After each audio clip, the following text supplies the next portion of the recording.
Hello and welcome back dear students of class 10th। आज इतिहास batch में geography का फोर्थ लेक्चर है क्लास 10th का, और इसमें आज हम करने जा रहे हैं classification of soil. Last lecture में हमने कंजर्वेशन ऑफ रिसोर्सेज पढ़ा था और आज हम पढ़ेंगे सॉइल की क्लासिफिकेशन। वन बाय वन सभी सॉइल्स को हम डिस्कस करेंगे और क्या इंपॉर्टेंस है और कौन कौन सी स्टेट्स या कौन कौन सी रीजन्स में कौन कौन सी सॉइल्स जो है वो पाई जाती है वो डिस्कस करेंगे। इंपॉर्टेंट क्वेश्चन है जेके बोस 2023-2024 में क्लासिफिकेशन ऑफ सॉइल या बीच में सॉइल्स जो है वो शॉर्ट आंसर में पूछी गई है। दैट्स वाई आज हम सिर्फ क्लासिफिकेशन ऑफ सॉइल करेंगे। शॉर्ट लेक्चर रहेगा। हाँ, कोशिश ये करूँगा कि आपको जितना मैं बोलूँ उतना समझ आ जाए। ठीक है, देखिए बेटा, क्लासिफिकेशन ऑफ सॉइल जो है ये on the basis of formation of factors, formation के फैक्टर्स जो है उन पे, कलर पे, थिकनेस पे, टेक्सचर पे, एज पे और केमिकल प्रॉपर्टीज के ऊपर होती है। अच्छा, सबसे पहले हमारे पास है अलूवियल सॉइल। अलूवियल सॉइल जो है इसकी सबसे अहम खासियत बेटा ये है कि ये नॉर्दर्न प्लेन्स में पड़ती है। अब नॉर्दर्न प्लेन्स कौन से हैं? आप जब देखते हो, आपने क्लास 9th में अगर जियोग्राफी अच्छे से पढ़ी होगी बेटा तो आपने पढ़ा होगा हिमालयाज, हिमालयाज में इनर हिमालय, मिडिल हिमालयाज और फिर आउटर, और उसके बाद आपने शिवालिक रेंज या फिर शिवालिक रेंज से नीचे प्लेन्स आ जाते हैं। तो अगर आप जम्मू कश्मीर की बात करते हो तो आपका बेटा ये लद्दाख आ गया। अब लद्दाख से नीचे जम्मू कश्मीर का यानी कश्मीर रीजन आ जाता है, और फिर कश्मीर से नीचे या पीर पंजाल और पीर पंजाल के बाद में जम्मू। तो जम्मू के बीच जम्मू का जो स्पेशली जम्मू डिस्ट्रिक्ट है आधा, और इसके बाद आगे जो सांबा और कठुआ जो पड़ जाता है ये प्लेन्स में आ जाता है। फिर आगे इसी तरीके से पंजाब और हरियाणा ये प्लेन्स में आता है। तो अगर आप ओवरऑल बोलोगे तो ये वाला रीजन जो है ये नॉर्दर्न प्लेन्स का आ जाता है, जिसमें सांबा कठुआ ये जम्मू के डिस्ट्रिक्ट का, कुछ पार्ट जम्मू डिस्ट्रिक्ट का भी, और फिर पंजाब हरियाणा वगैरह जो है बाकी स्टेट्स के थोड़े थोड़े पार्ट मिलाकर वो बन जाता है नॉर्दर्न प्लेन। तो अलूवियल सॉइल कहाँ पे पड़ती है बेटा? नॉर्दर्न प्लेन्स में, बाय इंदस गंगा ब्रह्मपुत्र रिवर्स की वजह से। अब क्या होता है, जो अलूवियल सॉइल है ये फर्टाइल भी होती है क्योंकि रिवर्स जो हमारे पास होते हैं बेटा, रिवर्स जो ये जो इंदस, गंगा और ब्रह्मपुत्र ये तीनों हिमालयन रिवर्स हैं। कौन से रिवर्स है बेटा? हिमालयन रिवर्स है। तो अगर आपने अच्छे से पढ़ा होगा तो आपको पता होगा रिवर्स जो होते हैं दो हैं, एक आगे बेटा हिमालयन रिवर्स, दूसरे आगे बेटा पेनिनसुलर रिवर्स। तो जितने भी हिमालयन रिवर्स हैं सारे के सारे पेरिनियल है बेटा। क्या है बेटा? पेरिनियल है। पेरिनियल कौन से होते हैं बेटा? जो थ्रू आउट द एयर चलते हैं, यानी जो पूरा साल चलते हैं। तो ये क्या करते हैं, ये रिवर्स आते हैं कहाँ से? हिमालय से, ऊपर पहाड़ों से आते हैं। और जब ऊपर से ये आते हैं बेटा तो इनका प्रेशर क्या होता है, ये इनकी स्पीड ज़्यादा होती है। तो ये जब स्पीड ज़्यादा होती है तो ये अपने साथ डिपोजिशन लाते हैं। तो जितना भी अगर आप स्लोपी एरिया देखोगे तो वो कम फर्टाइल होता है, और जो प्लेन्स होते हैं वो ज़्यादा फर्टाइल होते हैं क्योंकि जो रिवर्स होते हैं या वाटर बॉडीज़ होती है वो ऊपर से अपने साथ जो है वो स्लोपी एरिया से डिपोजिशन लाते हैं, और फिर जब वो क्या आ जाता है, फिर प्लेन्स होते हैं तो उसमें वो डिपोजिशन जो होता है वो क्या होता है, जमा होता है। उसकी वजह से जो भी न्यूट्रिएंट्स, जो भी केमिकल, जो भी यानी फर्टाइल चीज़ें हैं वो ऊपर से उस पानी के साथ बह के प्लेन्स में जमा होती है और प्लेन ज़्यादा फर्टाइल हो जाता है। ठीक है, अब देखो बेटा, ये ईस्टर्न कोस्टल प्लेन्स में भी पड़ता है सॉइल जो है ये हमारी ये पड़ती है अलूवियल सॉइल, और ये फर्टाइल ज़्यादा होती है। और ये आइडिया है शुगर कैन के लिए। अब फर्टाइल मैंने कहा बाकी से ज़्यादा होती है, तो बाकी सॉइल से ये फर्टाइल क्यों ज़्यादा होती है? The reason is the main, एक ही रीज़न है, क्योंकि ये सॉइल जो है ये जो रिवर्स हैं अपने साथ डिपोजिशन लाते हैं और उसकी वजह से ये ज़्यादा फर्टाइल बन जाती है। समझ आई मेरी बात आपको? मेरा डिटेल से पढ़ेंगे ना, क्योंकि आपको साल भर पढ़ना है और हम एक एक सॉइल को इतना अच्छे से पढ़ेंगे कि अगर आपको एक सॉइल भी पूछी जाए तो आप अच्छे से एक्सप्लेन कर पाओगे। अब बेटा इसमें किस किन क्रॉप्स के लिए? तो शुगर कैन के लिए, पैडी के लिए, वीट के लिए, और ये जो है वो ज़्यादा प्रेफरेबल है। अब अगर आप देखोगे तो पंजाब में देखोगे तो पैडी, वीट वगैरह यही क्रॉप्स होती है। इसी तरीके से हरियाणा में देखोगे, या कुछ एरिया जो है वो आप वेस्ट बंगाल का देखोगे, या फिर जो हमारा ईस्टर्न कोस्टल प्लेन्स है वो भी देखोगे तो उनमें ये क्रॉप्स हैं। तो इसका मतलब है अलूवियल सॉइल वहाँ ज़्यादा है, इसीलिए ये क्रॉप ज़्यादा होते हैं, क्योंकि अलूवियल सॉइल ज़्यादा फर्टाइल होती है और इन क्रॉप्स के लिए ज़्यादा प्रेफरेबल होती। समझ आया? डिटेल से ओ सॉइल, ये और लिखना है आपने, इसमें क्या लिखना है? Alluvial soil can be classified into two types. क्या? Alluvial soil can be classified into two types on the basis of age, it's age. वो एज के बेसिस पे कितनी ओल्ड है कितनी न्यू है, इसके बेसिस पे अलूवियल सॉइल दो तरह की सॉइल्स में क्लासीफाई होती है बेटा। एक होती है ओल्ड अलूवियल जिसको हम बंगार कहते हैं, और ये इसमें कंकर जो नोड्यूल्स वगैरह होते हैं वो ज़्यादा होते हैं, और जो न्यू अलूवियल होती है जिसको हम खदार कहते हैं ये फाइन एंड मोर फर्टाइल होती है। तो जो ओल्ड अलूवियल है उसमें आपको थोड़े बहुत पत्थर भी मिलेंगे, थोड़े बहुत सैंडी होगी वो, बट जो न्यू अलूवियल है उसमें ज़्यादातर आपको वो क्ले ही मिले और मोर फर्टाइल। समझ आया? अब आ जाती है बेटा आपके पास black soil. The second category of soil is black soil. तो यहाँ देखो ना, एक और चीज़ बता देता हूँ, यहाँ आपके पास मैप है। क्या है आपके पास? बोलो क्या है? मैप है। तो आपको 5 नंबर का क्वेश्चन भी आता है मैप का, याद है ना आपको? तो वो जो मैप वर्क आता है ना बेटा, उसमें ये भी पूछा जा सकता है। क्या पूछा जा सकता है? किस रीजन में अलूवियल सॉइल ज़्यादा है, किस में ब्लैक सॉइल ज़्यादा है। तो ये आप देख सकते हो। ये देखो अलूवियल सॉइल जो हमारी है वो इस सारे रीजन में अलूवियल सॉइल है बेटा। जितनी भी स्टेट्स यहाँ से आती हैं उनमें अलूवियल सॉइल है। फिर यहाँ से हमने पढ़ा था क्या, जो भी कोस्टल प्लेन से, ईस्टर्न कोस्टल प्लेन से, तो ईस्टर्न कोस्टल प्लेन यहाँ से शुरू होते हैं बेटा, ये वाले आ जाता है यहाँ आपका क्या है, बे ऑफ बंगाल है ना। तो यहाँ से फिर यहाँ पे आपके पास ईस्टर्न घाट्स आ जाती हैं। तो ये वाला जो रीजन है इसमें क्या है हमारे पास, अलूवियल सॉइल ज़्यादा होती है, और ये रीजन जो है वो फर्टाइल ज़्यादा है। ये बात समझ में आई आपको? अगर आपको समझ में आई तो आगे चलते हैं। दूसरी आ जाती है ब्लैक सॉइल। ब्लैक सॉइल को हम कॉटन सॉइल भी कहते हैं। क्या कहते हैं? ब्लैक सॉइल को हम क्या कहते हैं? Cotton soil. इसको रेगुर सॉइल भी कहते हैं, और ये कलर इसका होता है ब्लैक, और ये सबसे ज़्यादा जो है वो किसके लिए सही होती है? कॉटन क्रॉप्स के लिए सही होती है।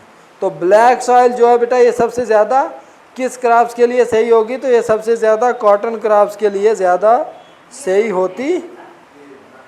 ठीक है, अच्छा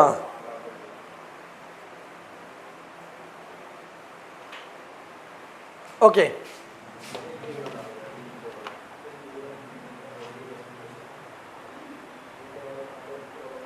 नेक्स्ट बेटा, ये टिपिकल डेक्कन प्लेटू जो है, डेक्कन ट्राइब रीजन है उसमें पाई जाती है, और ये क्लेई मटेरियल होता है इसमें। और जो क्लेई मटेरियल होता है इसकी वजह से इसमें क्या होती है, इसमें सैंड कम होता है, सैंडी ये कम होती है, और जो मट्टी ज़्यादा मतलब ज़्यादा मट्टी वाली होती है, इसमें पत्थर वत्थर जो होते हैं छोटे वो कम होते हैं, जिसकी वजह से इसमें जो होती है ना ट्रैप्स, क्या कहते हैं उनको, दराड़ वगैरह नहीं पड़ती हैं। जैसे आप कोई मट्टी की कोई चीज़ बनाते हो, उसमें खाली मट्टी वाली होगी, उसको धूप में सूखने के लिए रखोगे तो उसमें ऑटोमेटिकली कुछ टाइम के बाद वो थोड़ी सी दराड़ टाइप पड़ जाती है, वो इस कॉटन सॉइल में ज़्यादा पड़ती है। ठीक है, उसके बाद कैल्शियम कार्बोनेट में, मैग्नीशियम, पोटाश एंड लाइम के लिए में इसकी लाइम की कंसंट्रेशन इसमें ज़्यादा होती है। ठीक है, अब यहाँ पे तो आपसे सबसे पहले देखना है डेक्कन ट्रैप जो एरिया है आपके पास वो कौन सा है। तो ये वाला एरिया जो है इसमें ब्लैक सॉइल हमारी जो है वो ज़्यादा होती,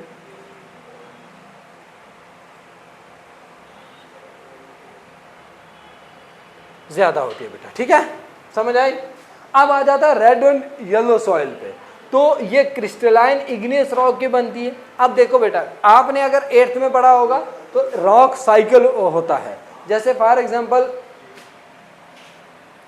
यहाँ हम कहाँ करें, यहाँ पे कर लेते हैं ना, शार्ट सा है। देखो मैग्मा लावा वगैरह के बाद क्या होता है, सबसे पहली रॉक इग्नियस बनती है। इग्नियस के बाद कौन सी आएगी, सेडिमेंट्री, और सेडिमेंट्री के बाद मेटामॉर्फिक। ठीक है, तो ये 3 होती हैं रॉक्स जो कि टाइम के साथ या वेदरिंग के साथ जो है वो बनती है। सबसे पहली कौन सी बनती है, इग्निस। इग्निस के बाद उसके सेडिमेंट टूटते हैं, फिर वेदरिंग के साथ सेडिमेंट्री बनती है, और सेडिमेंट्री के बाद लास्ट फाइनल जो होती है वो होती है मेटामॉर्फिक। अब जो ये इग्निस रॉक पे होती है, और इन लो रेनफॉल एरियाज जो होते हैं डेक्कन प्लेट्यू के, उन पे ये होती है। और प्लेट्यू क्या होता है बेटा, जैसे ये आपके आगे मेन लैंड, इस मेन लैंड में यहाँ से कोई एरिया ऊपर है, फिर आगे, फिर नीचे है, तो ये टॉप से क्या है, फ्लैट ऑन टॉप है, क्या है, इसको हम क्या कहेंगे बेटा, प्लेट्यू कहेंगे। क्या कहेंगे, प्लेट्यू कहेंगे। तो इसका कलर कौन सा होता है, रेड कलर होता है, और इसके बाद येलो होती है और हाइड्रेटेड होती है। इसके बाद ये कहाँ कहाँ पड़ी ज़्यादा पाई जाती है, उड़ीसा, छत्तीसगढ़, और उसके बाद जो वेस्टर्न घाट्स के ये वाले पार्ट्स हैं, वेस्टर्न घाट्स के, इनमें भी जो है वो थोड़ी बहुत रेड एंड येलो सॉइल पाई जाती है। ठीक है, समझ आ रही मेरी बात आपको। दूसरा हो जाता है लेटराइट सॉइल। लेटराइट निकला बेटा कहाँ से, लेटर से। लेटर का मतलब क्या होता है बेटा, ब्रिक्स। ब्रिक्स, ब्रिक्स का मतलब ईंट। एक चीज ये समझ लेना, एक पॉइंट आपका ये मान गया, जो लेटराइट है वो निकला किस वर्ड से, लेटर से, जिसका मतलब क्या था, ब्रिक्स यानी ईंट। ठीक है, लेटरा ये एक ट्रॉपिकल एंड सब ट्रॉपिकल क्लाइमेट्स में, वेट एंड ड्राई सीजन्स में ये ज़्यादा उन एरियाज में जो है वो ज़्यादा होती है जो ट्रॉपिकल एंड सब ट्रॉपिकल क्लाइमेट्स वाले होते हैं। इसमें हैवी रेनफॉल व लीचिंग एरिया में होती है। एसिडिक एंड लो न्यूट्रिएंट्स वाले प्लांट्स इसमें ज़्यादा होते हैं। और मज़े की बात यह है, ये टी और कॉफ़ी के लिए ज़्यादा होती है। ज़्यादा अच्छी किसके लिए होती है, टी एंड कॉफ़ी के लिए। अब आपको क्वेश्चन ये है कि भाई ये जो सौदर्न स्टेट्स है हमारी, जिसमें महाराष्ट्र हो गया, उड़ीसा हो गया, वेस्ट बंगाल हो गया, सौदर्न स्टेट्स में इन्हें कहा अलग से। इसके अलावा सौदर्न स्टेट के अलावा कहाँ कहाँ पाई जाती है, महाराष्ट्र के कुछ पार्ट्स में, उड़ीसा के कुछ पार्ट में, वेस्ट बंगाल के कुछ पार्ट में, और उसके बाद नॉर्थ ईस्टर्न रीजन में। तो इस वाले जो रीजन में हमारे पास जो है वो लेटराइट सॉइल पाई जाती है। ये वाला देख लीजिएगा, ये वाला रीजन, और ये रीजन जो है ये टी एंड कॉफ़ी के भी लिए ज़्यादा इम्पोर्टेंट माना जाता है। समझ आया। दूसरी एरिड सॉइल, देखो बेटा, एक होता है एरिड, एक होता है सेमी एरिड। सेमी एरिड उन एरियाज को कहते हैं जहाँ पे लिटिल बिट बारिश यानी थोड़ी बहुत बारिश होती है, जहाँ पे precipitation average value of rainfall कम होती है। अब एरिड वो रीजन होते हैं जहाँ पे सूखा होता है, यानी जहाँ पे बारिश जो होती है वो बिल्कुल ना के बराबर होती है, तो जहाँ पे प्रेसिपिटेशन बिल्कुल नहीं होती। तो जो भी हमारे एरिड रीजन, एरिड सॉइल कौन सी होगी, ये रेड टू ब्राउन होती है, और जनरली जो है वो सैंडी एंड सैलाइन होती है। सैंडी यानी थोड़े बहुत पत्थर होते हैं, हाई साल्ट कंटेंट होता है कुछ एरियाज में, और ह्यूमस एंड मॉइस्चर जो है वो लैक्स होते हैं, कम होते हैं। अब ह्यूमस कौन से होते हैं, प्लांट्स वगैरह होते हैं, वो जो प्लांट्स जब डिकम्पोज वगैरह हो जाते हैं, प्लांट्स के पत्ते या टहनियाँ या फिर उसके लाइक प्लांट्स का जो छाल वगैरह होती है, स्किन वगैरह, वो सारी उससे जो वो बनता है लाइक फर्टाइल न्यूट्रिएंट्स वगैरह। लोअर लेयर इसकी जो है वो कंकर होते हैं, उसमें इंक्रीजिंग कैल्शियम की वजह से। और इस सॉइल का, एरिड का, अगर मैं आपको बोलूँ कि एरिड सॉइल कहाँ पे पाई जाती है जनाब, तो एरिड सॉइल आपके पास एक तो इस एरिया में पाई जाती है, बस ये इतना याद रखना, कुछ पार्ट राजस्थान और कुछ गुजरात का। ठीक है, दूसरा आ जाता है आपके पास लास्ट, फॉरेस्ट सॉइल। तो फॉरेस्ट सॉइल कहाँ पाई जाएगी, फॉरेस्ट एरियाज में। तो फॉरेस्ट क्या होता है, सबसे पहले फॉरेस्ट क्या होता है बेटा, a large area covered by trees, plants, herbs, shrubs वगैरह। एक ऐसा है बड़ा एरिया जो कि कवर किया हो किसके द्वारा, प्लांट्स के द्वारा, ट्रीज के द्वारा, हर्ब्स, श्रब्स वगैरह के द्वारा, तो वो उसे हम फॉरेस्ट कहते हैं। तो अब जो हमारी फॉरेस्ट सॉइल है ये हिली और माउंटेन्स एरियाज में पाई जाती है। तो इंडिया का हिली एरियाज कौन सा होगा, माउंटेन्स एरियाज कौन सा होगा बेटा, यहाँ पे हिमालयाज आते हैं हमारे, तो यहाँ से जाते जाते जाते जाते इस एरियाज में, तो इसी एरियाज में हमारी forest and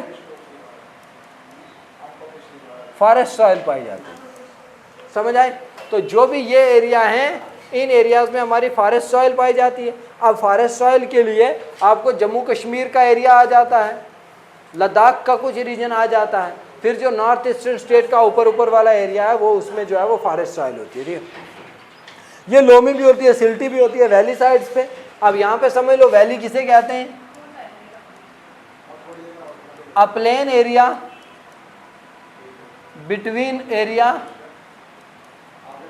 between two mountains or hills is called valleys. जो एक प्लेन एरिया जो दो माउंटेन्स या हिल्स के बीच में होता है उसको हम क्या कहते हैं बेटा? वैलीज कहते हैं। क्या कहते हैं? समझोगे? ये कोर्स एंड अपर स्लोप्स जो होते हैं उनमें पाए जाते हैं acidic with low humus in snow covered areas fertile on river terraces. तो जो रिवर साइड पे, रिवर टेरेसिस पे पाई जाती है वो फर्टाइल होती है, और उसके बाद जो एसिडिक होती है, लो ह्यूमस होती है, जो स्नो कवर्ड एरियाज होते हैं। तो फॉरेस्ट का बहुत सारा एरिया जो होता है यहाँ पे स्नो कवर्ड होता है, वहाँ पे ये क्या होती है? एसिडिक होती है, और ह्यूमस वैल्यू जो होती है वहाँ पे लो होती है। आई होप कि आपको जो क्लासिफिकेशन ऑफ सॉइल है वो अच्छे से समझ आया होगा। अगर आपको अच्छे से समझ आया है, अगर आपको लगता है कि ये लेक्चर आपके लिए बेनिफिशियल है, तो इसे आप अपने जानने वाले दोस्तों के साथ ज़रूर शेयर कीजिएगा। और दूसरी चीज़, आप इसके साथ साथ नेक्स्ट वीडियो में हम इस चैप्टर को कंप्लीट करेंगे, कंक्लूड करेंगे, और उसके बाद हम क्वेश्चन आंसर्स, MCQs और सारी की सारी चीज़ें भी अपने चैनल पे ज़रूर लाएंगे। इतिहास बैच 1.0 को ज़रूर देखिएगा, आगे ज़रूर शेयर कीजिएगा। Thank you, have a nice day.